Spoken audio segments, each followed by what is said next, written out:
In this week's episode, we are talking about plateaus, which can be both one of the most normal and one of the most frustrating parts of the weight loss journey. This is a conversation that I have with patients just about every single day when someone has hit a plateau and we're figuring out what happens next from here. So today we're going to talk about how do you know if you're in a plateau? How can you help to reframe and check in about that situation? And then what do you do next? Is it adjusting medications? Is it diet? Is it sleep? Is it exercise? Is it all of the above? And how do you know when you need help in that situation? So let's dive in and talk about plateaus. So, as I mentioned, plateaus are so frustrating. But what I want you to learn today is what is actually a plateau. So often someone will say to me, "Hey, Dr. Stombaugh, I am in a plateau." And then we check in on things, and actually they're not. They're making progress. It might not be progress on the scale. It might not be progress as fast as they want it to be, but they are still making progress. Excuse me. And so when we think about a plateau, what I'm typically looking at is at the 4 to 6 week mark, have there been no changes despite consistent use of medications, despite consistent lifestyle interventions that you've been working on? Despite those things, are you seeing no changes? And we're not just talking about changes on the scale. So you might be seeing a consistent weight on the scale, but let's say that one of the changes you've made recently is to engage in more exercise, particularly if you're doing more strength training, or even if you're not. Sometimes it can be really surprising that the number on the scale looks the same, but we see other changes that are happening. So we'll see things like noticing, okay, my body is feeling stronger, my body is smaller. So physically, the size of my body is smaller. I notice that maybe in the way clothes are fitting, or if I'm measuring things like waist circumference. Maybe you're doing body composition and you look at body fat percentage compared to muscle mass percentage. You see that maybe your body is getting more muscle, and that percentage of muscle relative to your body fat is getting higher. So those are changes that we very commonly see. And it's like we're frustrated because we want to see the movement on the scale. But if you are losing fat while your body is gaining muscle, I mean, that's actually one of the best wins that we could possibly anticipate. That's one of the best things that can happen because body recomposition, where we lose fat and gain muscle, is really helpful for our overall metabolic health. And so we're checking in on all of those pieces. Okay, are you taking the medication consistently? Are you maintaining your current form of lifestyle intervention? We might be making adjustments to that, but have you been pretty consistent with that? And is it really actually a plateau, whether it's just the number on the scale or whether it's other pieces as well? When all of those things are consistent, now we're starting to think about a plateau. Now, one of the things I do want to point out is I mentioned consistency with medication, which for most of these GLP medications, we're talking about weekly medications, but especially now as we're talking about the oral Wegovy pill, there are older injections that are once per day, like Saxenda liraglutide, for example. So when we are talking about taking something every day or even every week, the consistency with the medication matters. So especially with the new Wegovy pill, for example, we know that consistency first thing in the morning on an empty stomach is going to be one of the biggest things that impacts absorption. And so if you realize, hey, it's just really hard for me to be able to do that, it is hard for me to stick to this routine, I'm not great at taking a daily medication, that's okay. You just might want to talk to your doctor about, is there a weekly option that I'm not thinking about that doesn't depend on food or when I'm timing other medications or anything like that? We each have our areas that are, that we do well with. And if you're not doing well with that, no big deal. It just might not be the right medication for you. But even for the weekly medications, it can become very common far into our journey that we forget to take our medications. Now, sometimes it's outright forgetting. Sometimes it's like the day of the week has changed a little bit over time. So you used to take it on Sundays and now you take it on Tuesdays. And now, like, you were really into the routine of taking it on Tuesdays. And so Sunday went by and Tuesday went by. And now it's the end of the week. And you're like, oh my gosh, I haven't taken my medication in like 10, 11, 12 days. And so that type of thing does happen. And even if you're not done with the amount of weight that you want to lose, you may just be into such a routine that you forget, and that's absolutely okay. There's other things, of course, that disrupt it. So while it is safe to travel with medications, a lot of patients are like, you know what, I just rather not to travel with my medication. I don't want to deal with it. I don't want to forget it. I don't want anyone at the airport or at customs to make any comments. As an aside, they won't, I promise you. But, it's just kind of a pain to travel with medication. And so, very commonly, people might take it a little bit earlier, a little bit later. Even if it was a very intentional thing, that delay in dose of medication can throw things off, especially if we're talking about that happening 1 or 2 times over the course of a month. Maybe you had a surgery and you were recommended to stop for 1 or 2 weeks before surgery. So sometimes we are hitting a plateau, but it's pretty obvious to us why once we stop and look at things. And a plateau isn't always a bad thing. It just shows us, hey, this is where when I do this to my body, whether it's taking these medications, behaving in this way, this is the response that my body has. So it's a really nice opportunity to like, let me just check in and what's going on. Now, one of the things I always do when we've confirmed, okay, yes, this is actually a plateau. It's been 4 to 6 weeks. Your body weight is stable. We're not seeing other changes. You've been consistent with your dose of medication. I like to take what I call back to the basics. So we're taking a look at what is happening with diet, what is happening with exercise, what is happening with sleep, what are all of these different pieces looking like, and then how do we work to optimize those things? Because one of the things that you've probably heard me say before is that I like to optimize one thing at a time. Sometimes you go into a weight loss intervention and you go into a program and they're like, okay, you need to eat this many calories and this many macros and do this many minutes of exercise and this much sleep and engage in stress management and engage in like all of these different things. And it can be really challenging because you're trying to do so many different changes at once. And yet, then we like feel sort of overwhelmed and we do none of the changes. So when I said the lifestyle intervention piece before and like, hey, are you doing those things consistently? I'm not saying perfection here, but wherever you were at in your journey, were you pretty consistent with that piece of it? And if so, maybe it's time that we layer on the next piece. So this can look like a couple of things. So let's talk about from a nutrition standpoint. I think one of the biggest mistakes people make is thinking like, okay, I just need to eat less. And while sometimes that is true, what more frequently we want to do is optimize the nutrition that you're having. When we are simply thinking about the caloric content of things, we are missing what is a signal from that macronutrient of how your body is supposed to use it. So we've got carbohydrates, we've got fats, we've got proteins. We know that each of these things plays a very important role in our body and is metabolized very differently. So I think one of the most damaging things about the calorie counting era is that we got really obsessed with, okay, I'm going to have this 100-calorie pack of cookies, for example, and that might not be serving you in the way that you want it to. As opposed to if you had 100 calories of protein, your body is going to do very different things, even though the exact same caloric content. So this is a really good opportunity to look at, okay, are you actually eating? How often are you eating? Are you eating 3 times per day? So a lot of times I want someone to be eating a minimum of 2 times per day, but ideally even 3 times per day. These don't necessarily have to be huge meals, but we want to make sure, are you getting a protein source at least 2 or ideally 3 times per day? One of the things you may have heard me say about protein before is that our body does not store protein intake particularly well. So we can either use protein for muscle building, for hormone building, for other enzyme and any different cellular structure building that our body needs. So we can use it for those purposes. Or if we have more protein than our body needs, our body will just use it as an energy source. And so it becomes, I've called it an expensive carbohydrate before, but it becomes a expensive carbohydrate if you eat more protein than you need. So you don't want to just have like 100 grams of protein in one setting. What is much better is to have 20 or 30 grams of protein distributed throughout the day.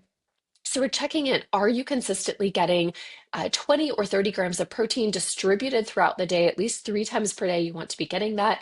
And that can be a really nice thing. Hey, if we're not doing this, let's make sure our body is adequately fueled from a protein standpoint. Are you choosing foods that naturally promote satiety or fullness? Now, protein is going to be one of the top things on that list, as well as fiber. So fiber in the forms of especially fruits, vegetables, and grains in their whole form can be really nice at promoting satiety. So it gives us that lasting fullness.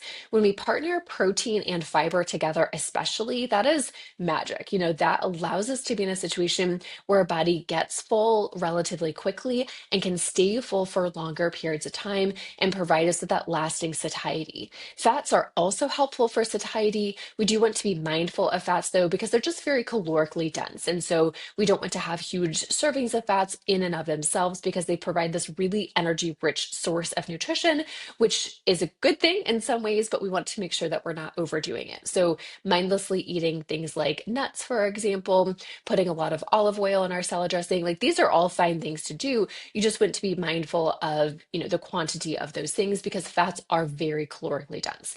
So all that to say, are you getting protein? Is it distributed throughout the day? Are you getting fiber? Also, ideally partnered with that protein, especially if you're feeling hunger. Are you getting those two things distributed throughout the day? That can be really important. We also think about the role of carbohydrates. I think carbohydrates sometimes get played up as like the devil when it comes to nutrition.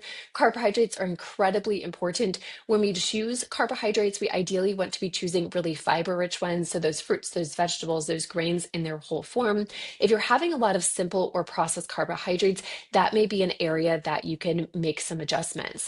But also, when you're having those, partnering them with protein, partnering them with fat is going to be helpful in how your body metabolizes them. So, if you're having a dessert, for example, having it as part of your meal rather than a isolated cookie in the middle of the afternoon will actually have a very different impact on your body too. So sometimes it could be little tweaks like that. Like, hey, if you're going to be having a sweet, just make sure you're having it as part of a meal, that you've partnered it with protein and fat, fiber, in order to give you that lasting satiety and to blunt the blood glucose response from it. It'll also blunt that crash that can happen as well. That could be really miserable and sometimes drive further processed carbohydrate type cravings. So we look at, are we optimizing things from a nutrition standpoint?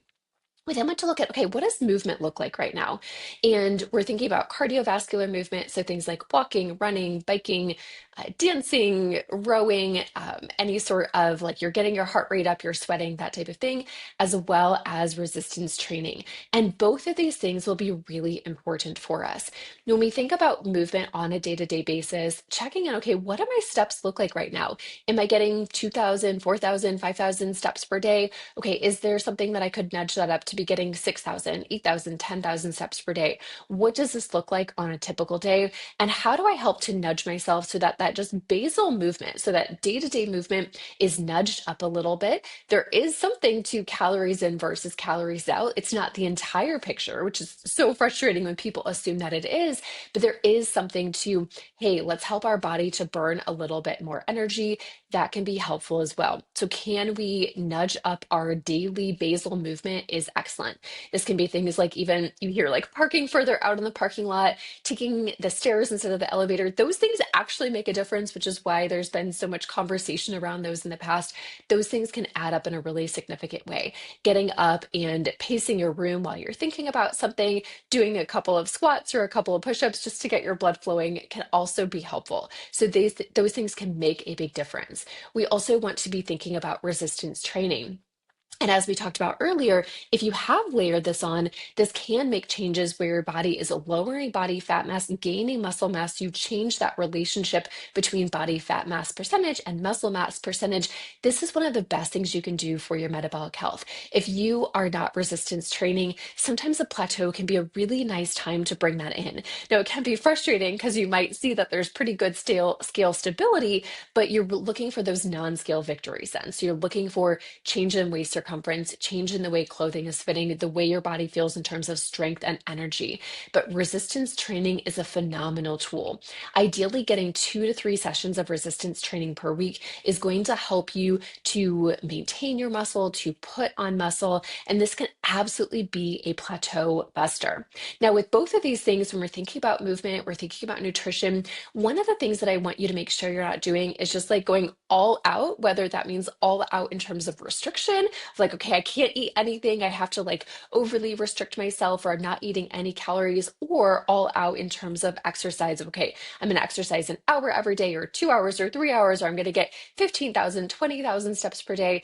And you feel like you're beating yourself up. if you feel like you're beating yourself up and you feel physically exhausted, you feel mentally exhausted, you need support in this journey. So make sure you are checking in with an accountability doctor, with a coach, with a trainer, with a obesity medicine physician, that you have someone who is going to help you to establish this loving relationship with your body when it comes to both food choices as well as medication choices. So do not be beating yourself up. And if you feel like you're beating yourself up, I want to make sure you get that loving, accountable support that you need without like, hey, I'm attacking myself and I feel like I'm fighting myself. That is absolutely not the goal. So really thinking about that, because when we're beating ourselves, it can drive a stress response as well. So it can drive a situation where your body feels stressed, your body feels like it's being fought against, and your body can be really revved up in a way that can actually be counterproductive when it comes to weight loss. You hear about cortisol production, you hear about, okay, your body's stressed and it's not releasing energy. You do not want to be the cause of stress in your life. So if you are the cause of stress, just be mindful of that and make sure you're getting that loving and accountable support. Now, if there are other stresses in life, you've got a really stressful job, you've got a really stressful family situation, working through that can sometimes be the plateau buster that you need. I think one of the things that can be really surprising to people is that stressful situations, there are people who lose weight during stressful situations, like maybe they have no appetite and they don't eat at all. But what is very common is that people gain weight or they just plateau during a stressful season. Their body is like, hey, feels like we're, fight or flight mode right now. We want to conserve energy, and their body may not be willing to release weight. I've seen it happen before where when someone's working through a really stressful situation in their personal life, in their professional life, whatever, that it can slow down or even halt their weight loss progress for a period of time. So addressing that, sometimes recognizing that a plateau is actually a huge win in that situation, being able to be in maintenance when life is crazy may be the win that we're looking for. And then when life settles down, that's when it's time to, sort of re-engage, or that our body just, even despite doing everything sort of the same, our body just starts letting go of things. Similarly, making sure we're getting plenty of sleep can drive improved metabolic health. So making sure that we're getting both good quantity sleep and quality sleep.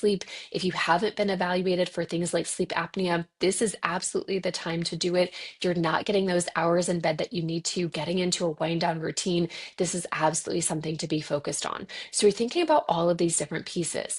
Now, I will say a plateau is not always a bad thing. Being in a plateau, we can also think about as maintenance, and maintenance is a good thing. It doesn't mean you have to be at that maintenance point forever, but it can mean like, hey, I'm just letting my body settle out here for a while, feel what this feels like on my body, and things start to move again. We know that people do this. If you look at like professional power lifters and bodybuilders, there are people who do this actually very intentionally, where they gain weight and they cut weight. And when they're cutting, they'll get to a maintenance period for a while, sometimes 3, 6, 9, 12 months. And we see this happen in the weight loss journey as well, where I have seen people be at a plateau for a long period of time, 6 months, 12 months even, which is like, oh my gosh, they just want to tear their hair out. Sometimes they're feeling crazy about it.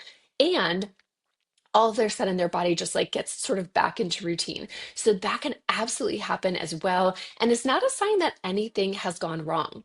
It may be a time though to be checking in with your doctor, checking in with a board certified obesity medicine physician.